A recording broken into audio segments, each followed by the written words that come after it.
Hi everybody, I am Joyce Fernandez and I am teaching Your Calm 101 this fall semester. Welcome to everybody. I hope it has settled in to you that your life is going to change again because we're going from our summer lives into fall, into school. This particular semester, in my opinion, goes by quicker than any other. You know, you start off the first week of September. Before you know it, it will be October, and then Halloween, and then Thanksgiving, and then we're saying season's greetings, and it's over. It goes by fast. I think of it as like a big jump rope, and once it starts, it doesn't stop, and you have to get into it. I use the folder method.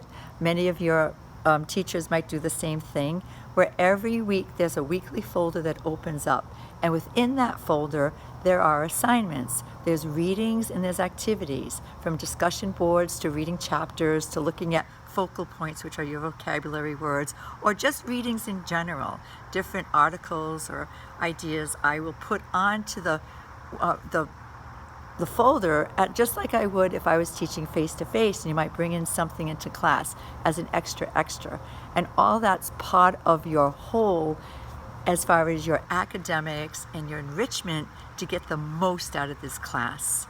Students who participate, who get involved in the discussion boards, who read the chapters, who take the assignment seriously, really do feel at the end of 14 weeks that they've learned something or they've been changed. You can do everything that I ask you, but do it in a level of non-involvement, not really heavily contributing, and say, well, I passed, and that's fine if that's what you want to do.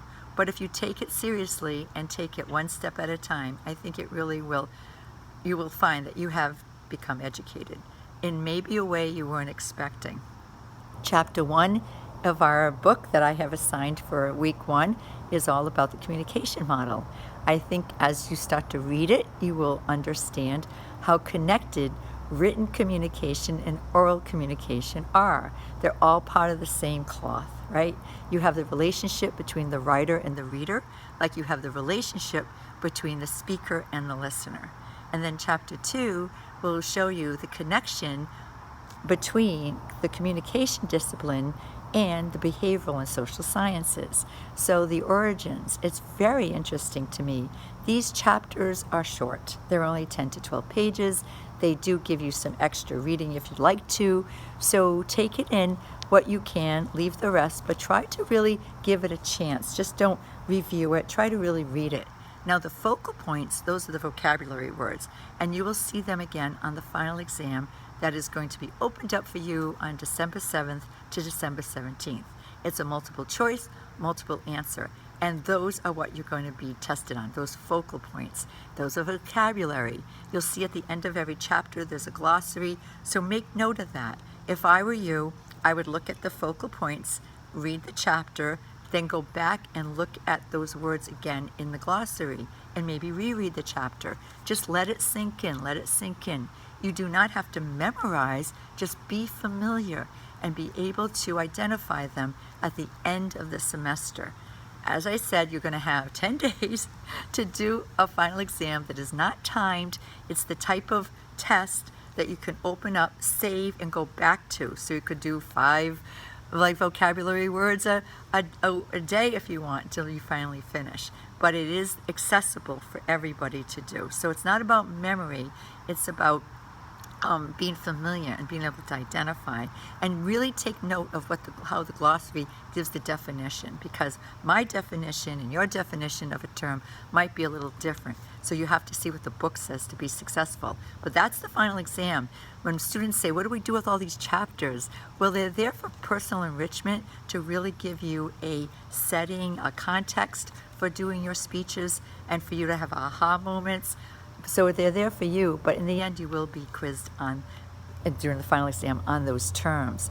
The discussion boards, I love the discussion boards. Now there's usually 2 to 1, sometimes 3 discussion boards a week. It depends on the week and what's happening and how I want us to proceed as far as being connected to the student learning outcomes, right?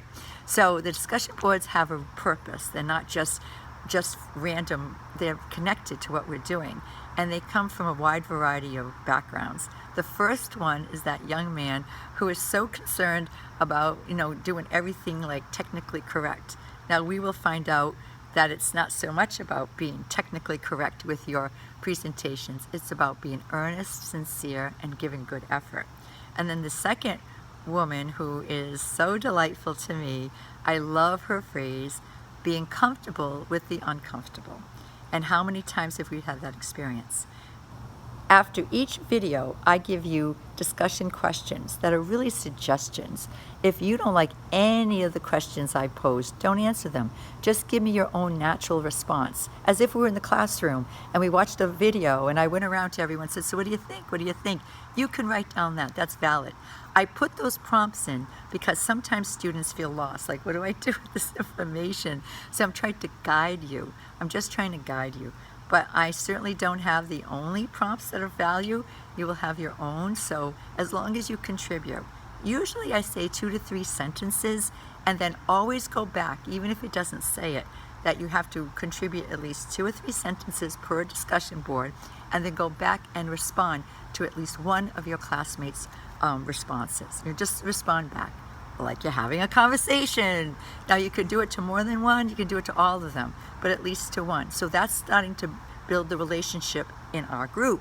And it's important to do that on a weekly basis so that it doesn't get overwhelming.